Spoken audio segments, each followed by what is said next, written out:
着这4道巨大无比的土墙，我便将双勾玉血轮眼给关闭。因为像血轮眼这种瞳术类的血迹，如果一直开启着的话，是会不断消耗自身的查克拉。随后，刘校长带着一众老师从远处走来，各班在班主任的带领下有序回班。至于叶青，你来我办公室一趟。闻言，我乖乖的跟在刘校长的身后，朝着办公室走去。再来到校长办公室，刘校长目光直勾勾盯着我：“你的血轮眼怎么回事？”是在车上我利用了2阶权限观看那些血轮眼的视频，看着看着我就感觉血轮眼变得强大了许多。和那些前辈的血轮眼不同，我现在的血轮眼在洞察方面更加的敏锐，而且还能够复制 C 级和 D 级忍术。看着看着就这样了吗？或许是你和血轮眼无比契合吧。毕竟同样的血迹，不同人的使用所导致的效果也是不同的。对于校长的猜测，我有些无可奈何。叶青，你的这个思路很有作用。如果你愿意将你的这个思路上报给忍术联盟，那么你的2级权限将会提升至3级权限，并且获得10万通行点的奖励。如果这个思路是真的，后续的奖励将不可估量，你会因此获得6阶强者的友谊，甚至是帝都大学的特邀。对于刘校长的提议，我十分心动。毕竟自己把这个信息上报了也不会损失什么，他们根本就不可能从单勾玉血轮眼进化到双勾玉血轮眼，所以我很爽快的就答应了。你小子还是有觉悟的。不过有关于血迹限界的全部都是6阶权限才可以查看的东西。另外这个思路毕竟是你发现的，有名字吗？有，名字就叫做双勾玉血轮眼。这名字不错，先前的血轮眼只有1勾玉，如今变成了双勾玉，叫这个名字刚好合适。在校长这里拿了奖励后，我就回到了班上。因为有着先前和徐次一战的表现，班上的众人对我都没有任何的小看，反倒是充斥着羡慕。对于他们而言，自己如果没有获得血迹限界恩赐，恐怕一辈子也到达不了6阶。这时班长王浩走了过来：“叶青，你的天赋很强大，哪怕是选择了血轮眼，你也有很大的概率步入6阶。我的选择是忍术天赋大幅度提升，我的天赋不会弱于你的。听说你拒绝了幻术大学的特招来参加高考，到时候考场上见。”王浩在说完这句话后就回到了自己的位置上，而其他的同学在知道我拒绝了幻术大学的特招后，更是惊讶无比。因为幻术大学虽然是3大顶尖大学之中最弱的，但是对于他们而言也是可望不可及的存在了。但是我却是直接拒绝了。坐在位子上，我心中思索着，此时的学校已经教不了我什么，血迹限界的教学高中也没有这个能力，就算有他们在这方面还不如我自己。至于学习忍术这些，自己有着金手指，完完全全是不用担心的。更何况自己现在已经有了3阶权限，B 级忍术都可以观看，而江城一中对于学生的忍术传授是不会超过 B 级忍术的。最终我决定向刘校长请了假，自行在家学习。片刻后，我走在大街上，听着街上众人对于自己的指指点点。哎，那不就是热搜榜上的那个小子吗？就是他觉醒了血迹限界，却选择了最垃圾的血轮眼，真是搞不懂他在想什么。他这样的人都能够觉醒血迹限界，我们却不能，真是瞎了眼了。听着这些不好的声音，我并没有放在心上。等自己的血轮眼进化到万花筒血轮眼，开出高达的那一刻，大家才会明白血迹限界之中谁才是老大。血轮眼它不是最废的，相反它是最强的。回到家里后，我开始迫不及待地看起了 B 级忍术。毕竟在大家都不会 B 级忍术的时候，要是突然来一手 B 级忍术，那简直是太酷了。好火灭却、火龙炎弹、罗生门这些都不错，看着这些 B 级忍术我都很心动。毕竟 B 级忍术的杀伤力那可不是吹的，只要学会了其中一个，那么不仅研磨秘境稳了，就连在高考中也会起到很大的作用。到时候一发 B 级忍术就可以直接清场。抱着这种心态，我开始翻阅起了 B 级忍术。你拾取了 B 级忍术火遁好火灭却碎片，熟练度+1。你拾取了 B 级忍术火遁好火灭却碎片，熟练度+1。你拾取了 B 级忍术火遁好火灭却碎片，熟练度+1。这不断在脑海响起的声音，对于我来说简直就像是天籁之音一般动人。在刷了半个小时好火灭却的熟练度后，于是我打开了金手指的面板，想要看一看自己的好火灭却到达了什么程度。可是这一看顿时把我僵住了。姓名叶青，生命621，查克拉能量731，忍术 D 级瞬身术精通， D 级定身术精通， B 级火遁好火灭却精通。此术因查克拉能量不够，无法进行使用。幻术暂无，体术 D 级8连鞭精通，血迹限界双勾玉血轮眼，实力水准2阶。看着关于好火灭却的介绍，我怎么都没有想到自己能学，但是却因为查克拉能量不够使不出来，顿时给我整无语了。看来还是要先将查克拉能量提升到1000才能学习 B 级忍术，不然就算我把 B 级忍术练到了瞬发大师级别，可查克拉能量不够也简直是巧妇难为无米之炊。在这个世界，对于什么级别的查克拉能够使出什么级别的忍术也做出了评定，分别是 D 级忍术要高于100， C 级忍术要高于500， B 级忍术要高于1000， A 级忍术要高于1万， S 级忍术要高于10万。至于跟网上的竞速6阶强者所需要的查克拉能量是多少，这就不是我目前拥有的3阶权限能够知道的东西了。当然，如果用庞大的查克拉能量来使用低级忍术，虽然可以将低级忍术的作用最大化，那其实也是有限的。像是我先前所复制的火遁炎弹身为一个 C 级忍术，极限查克拉就是982，哪怕我使用出1000、2000甚至更多的查克拉能量，上限也只在982查克拉能量这里了。也正是因为这无比接近于1000的查克拉能量，所以导致它在 C 级忍术之中是赫赫有名，甚至可以和比较差劲的 B 级忍术媲美。于是我打算先放下 B 级忍术，先专心于 C 级忍术和血轮眼，当然幻术和体术也要准备上，毕竟我现在只是双勾玉血轮眼，还并不具备幻术反制能力。虽然能够洞察看穿，但碰到稍微厉害一点的，估计就要歇菜了。另外研磨秘境3天后就要开启，多以火遁为主，我得多学一学水遁。我粗略的想着自己3日后去研磨秘境之中的要做的准备，毕竟秘境这种东西不能常开，因为秘境这种东西都是战略资源，哪怕是研磨秘境这种低端秘境也是如此。错过了高考前的这一次，下一次开启那就是在高考后了。在大致做了个计划后，我就开始看起来了 C 级忍术。你拾取了 C 级忍术水遁水乱波碎片，熟练度加1，你拾取了 C 级忍术水遁、水牙刃碎片，熟练度加1，你拾取了 C 级忍术水遁、水胶弹碎片，熟练度加1。听着脑海中响起的声音，我只觉得干劲十足。由于学校已经对我没有任何意义，此刻在家中刻苦修炼3日的我，实力已经得到了较大的增长。随即我打开系统面板查看当前状态，姓名叶青，生命能量650，查克拉能量762，忍术 D 级瞬身术精通， D 级定身术精通， B 级火遁好火灭却精通。此术因查克拉能量不够无法使用。 C 级水遁水乱波精通， C 级水遁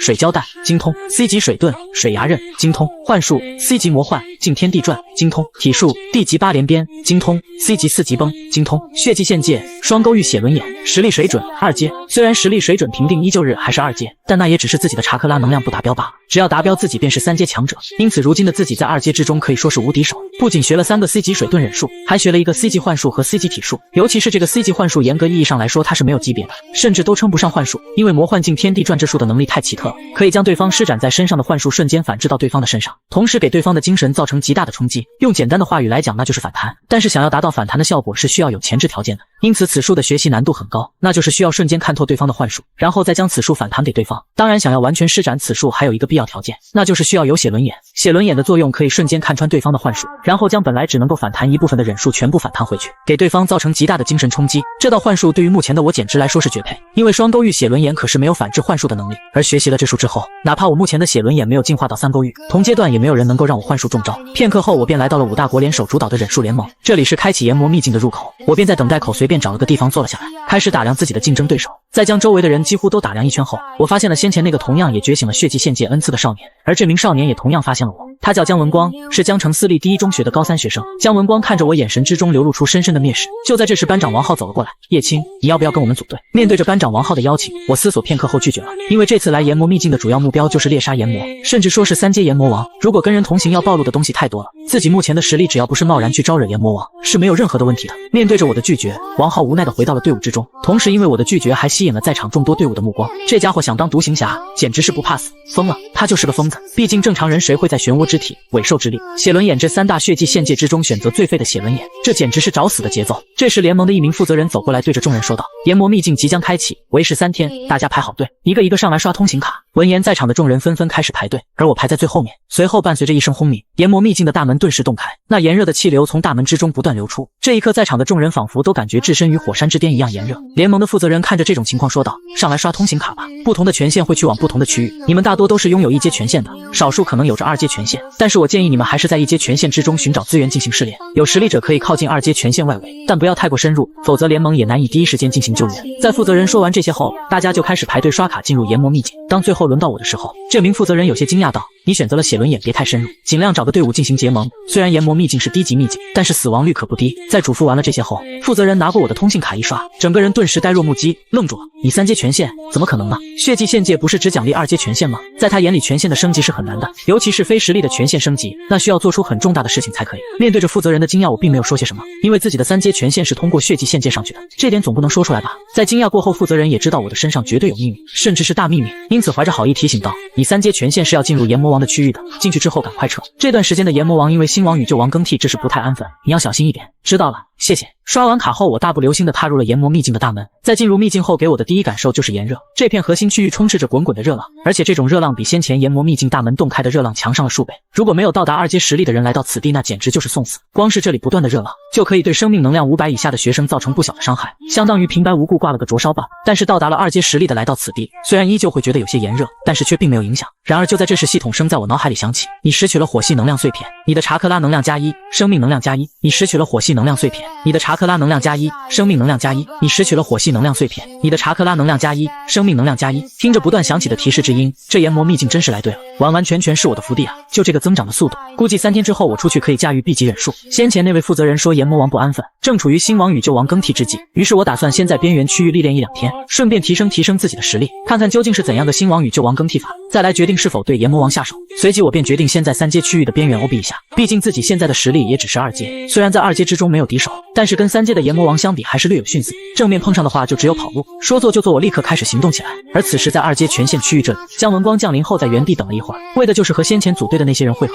在人都到齐后，姜文光说道：“这次我们的目标是3阶区域的炎魔王，如今正处于新王旧王交替之际，所以留给我们的时间就只有2天。这2天我带你们在2阶区域提升实力，到时候跟我前往3阶区域猎杀炎魔王。”在场的众人虽然早就知道姜文光的目的是炎魔王，但是如今听到这话还是未免有些害怕，毕竟对方可是3阶强者，他们之中也就只有姜文光一个是实打实的2阶，其余的几个虽然也都获得了不错的恩赐，也得到了学校的奖励，但是现在都在1阶巅峰徘徊，还没有步入2阶，这样的实力过去挑战3阶的炎魔王，简直就是找死。看着众人害怕的神情，姜文光继续说道：“我的目标虽然是炎魔王，但是我也不是去送死的。如果炎魔王的实力并没有受到太大影响，我不会带你们继续猎杀炎魔王，只在3阶区域提升实力便可。”听到这话，在场的众人这才放了轻松。3阶区域只要不碰炎魔王和那位挑战炎魔王的新王，他们这一支小队可以说是几乎乱杀。将全队的心思凝聚后，姜文光就开始带领着队伍在2阶区域开始提升实力。与此同时，在3阶权限区域内，在走了一段时间后，我就发现2名2阶炎魔。这2名2阶炎魔穿着红色金甲，手持红色大刀，看守着他们身后闪烁着光芒的红色晶石。此时的我已经开启了血轮眼，血轮眼是可以观看对方查克拉流动的，因此这2名2阶炎魔的实力估计在600查克拉的样子。而我的查克拉能量经过这一段时间的增长已经到达了800，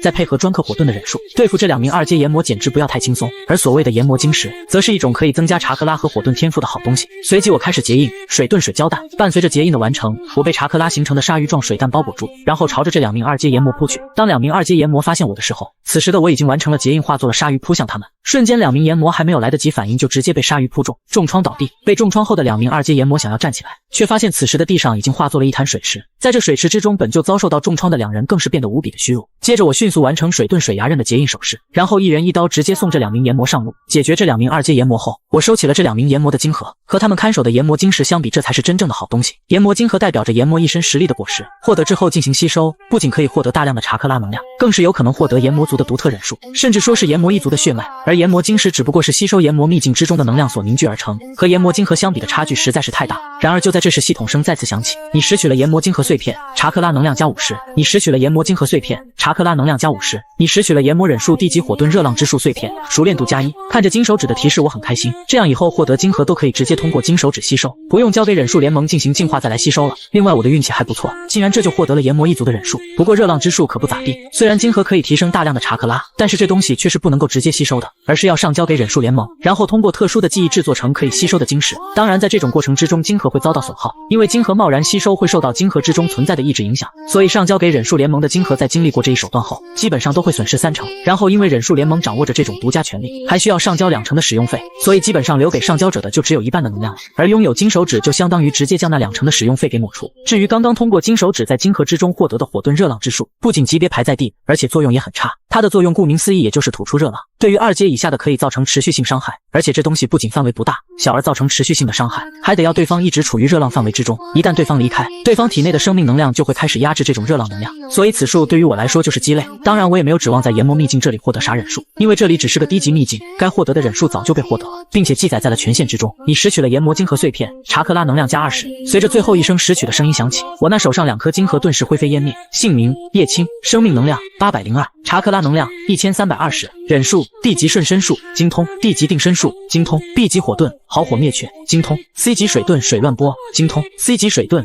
水胶弹精通， C 级水盾水牙刃精通， D 级火盾热浪大师幻术 C 级魔幻惊天地转精通，体术 D 级8连鞭精通， C 级4级崩精通，血迹限界双勾玉血轮眼，实力水准3阶，差不多有将近80%的吸收，600左右的能量给我吸收了500左右，比忍术联盟还强上1成，真不愧是金手指。而且我第一个大师的忍术竟然是热浪之术，不过好火灭却解封了，实力评价也到达了3阶。接下来只要自己再多屠杀一点炎魔，吸收他们的晶核，到时候炎魔王便可轻松镇压。虽然炎魔王是老牌3阶，但是炎魔秘境的上限就在这了，没有办法突破4阶，而且对方先前还和新王干了一架受了伤，这对我就更加有利了。如今的我已经3阶，这些炎魔晶石对我提供的能量也不算大，只可惜没有学习空间忍术，这些资源带不走，不然回去也可以卖个好价钱。最终我决定放弃这堆炎魔晶石，因为与炎魔晶核相比，这堆晶石提供的能量实在是太微乎其微了，与其在这浪费吸收的时间，不如多去猎杀一点炎魔，吸收他们的晶核。就这样在游荡2个小时后，我终于找到了新的炎魔，而且这次的炎魔和先前击杀的那2名炎魔可不同，我所发现的是3名2阶炎魔在追杀着1名2阶炎魔，那负责追杀的3名炎魔嘴中还在不断的咆哮着喊着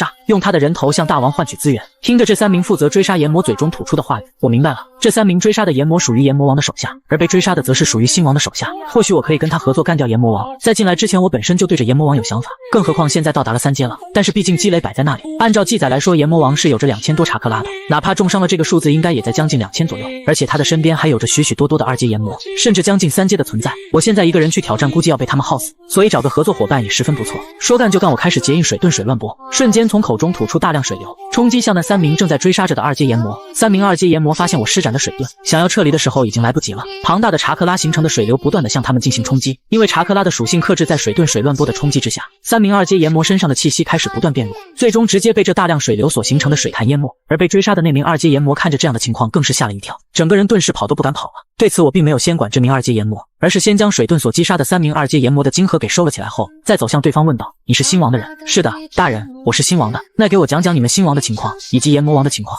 如果你敢骗我，他们就是你的下场。”